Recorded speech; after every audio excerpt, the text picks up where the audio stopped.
Hi everyone, it's Jessica. How are you? Welcome back to my channel. Today we're starting the Starry Magic quilt along, and this first week we are making the pinwheel blocks.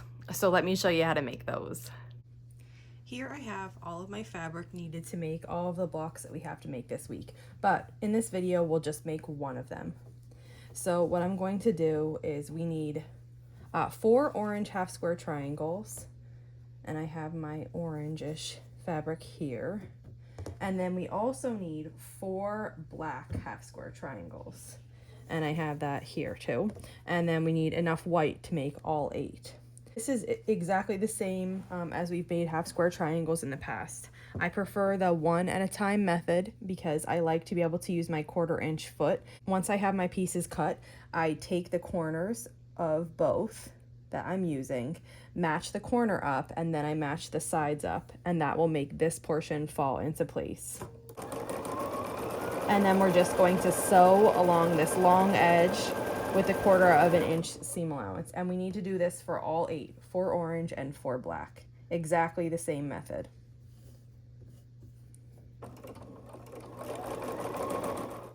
And then once you have those pieced through, you just need to trim the overhang.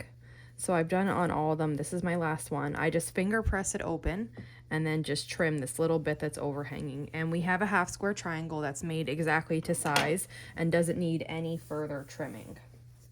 Now, after we make the half square triangles, the next thing we need to make are some flying geese. So I'm switching my foot. This is my 1/4 inch foot, 57D, and I'm switching it to 34D, which is the clear reverse pattern foot. And I like to use this foot when I'm doing flying geese or foundation paper piecing, anything where I don't need the 1/4 inch.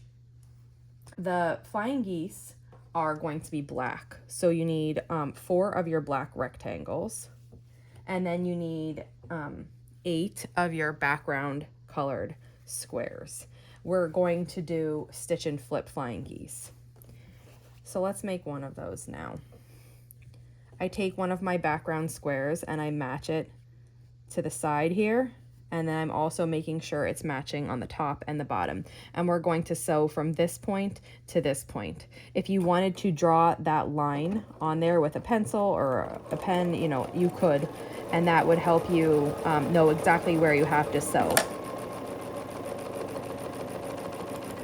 The reason that I don't draw that line is because I use my needle, and this line, this first line is in line with my needle. I use those two to eliminate the step of drawing the line. So if I take this point and I put it right in line with my needle, and then I take this back point and I put it in line with this first line, and then I keep it just like that as I sew, I know that I'm getting a straight line here. And it saves the time and eliminates the need to draw that line on there with pencil or, you know, whatever. So we'll just repeat this for all 4 that we need. We'll just snip the threads between these, and then we need to trim this piece. So right now, you can trim this. Because I'm only making one, I'm just gonna do it with scissors. We're trimming about a 1/4 inch away from the line that we sewed. It doesn't have to be perfect here because this is gonna be under the block, so it doesn't need to be exactly exact. If I've shown this in other videos, if you had a bunch of these to do at once, you would line this line, the stitch line, up with a line on your cutting mat, and you would just stack a bunch of them like this. And you would just make sure all the lines are in line, and they're all in line with a line on your cutting mat. And then you would take your ruler and you'd place the 1/4 inch line on the seam line, and then you would just trim away all that extra. That's a way to do it really quickly if you have a lot to trim. Since I only have these 4 right now, I'm just doing this. Now these pieces that are left behind are pretty large, so I'm definitely going to be saving these for other projects. Now we have half of the flying geese unit made, and we're going to make the other half. So I just finger press this open, and then I'm just laying another square on the other side. Again, I'm matching the corners and the side, and then the top and the bottom. And then we're going to sew along this diagonal.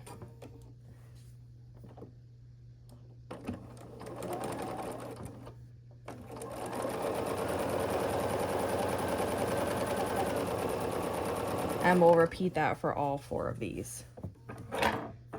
And after we're sewing that, then we'll just trim these apart again. And then we have to trim this side just like we trimmed the first one. So about 1/4 of an inch from the seam line. And then when we open this, this is what your flying geese unit looks like. And you should have 1/4 of an inch from this point to the edge. That's how you make sure you have really nice geese that show the points when you're making your block. So then I'll just repeat this. Now that we have all the units made that we need for this block, we have the black half square triangles, the orange half square triangles, and the flying geese. We can start assembling. So the first step is to take one of the black half square triangles, these are just finger pressed, and one of the orange half square triangles, and they need to be sewn together like this. You can choose here if you'd like to press your seams open, whatever works for you really. I don't mind if every now and then I have a seam that overlaps, so I don't get too concerned with it. But because these blocks are all going to be assembled right next to each other, and because they are all different blocks, the seams are going different directions. So if you're concerned with that, just go ahead. I'd recommend to press those open. So I'm just repeating this for all 4 of these. So let's see these. We'll snip them apart. And yes, they should look like that. So I'm just going to make sure all 4 of mine look just like that.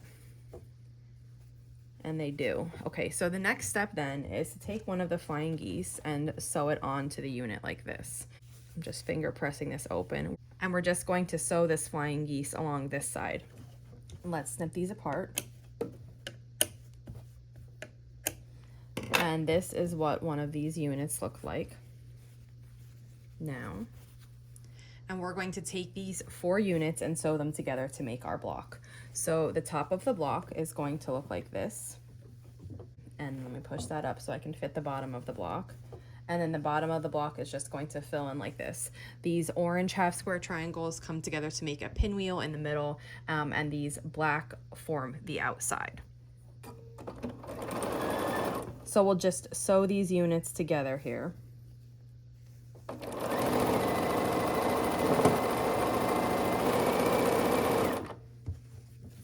And repeat that on the bottom too.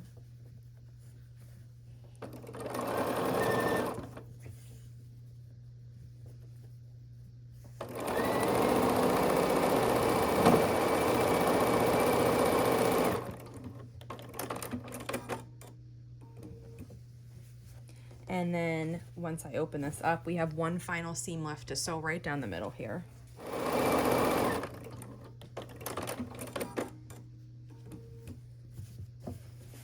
And here's what our block looks like then. So here's the pinwheel block we just made. It comes together pretty quick. We need 9 of these blocks for the quilt, and you can definitely go ahead and chain piece these. They'll come together really quickly. If you have any questions on this block, just let me know, and if not, I'll see you back here soon. Thanks for following along.